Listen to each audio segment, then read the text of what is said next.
Saturday or Sunday morning, April 23rd, 2017. Through the Newlin Creek Trail. Rip's got to take a dump. And just started. Just got moving.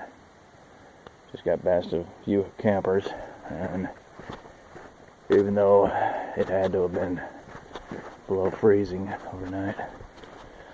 Oh well, that's probably all we'll see. So, Rip had a little bit of a hard time last night. Some coughing issues, and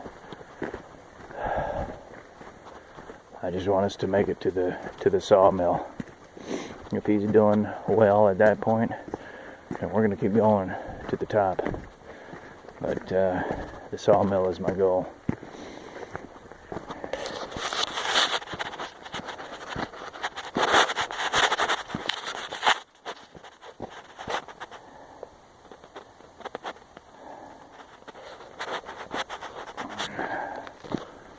But other than it being a little chilly, it's a real nice morning. Be a nice day.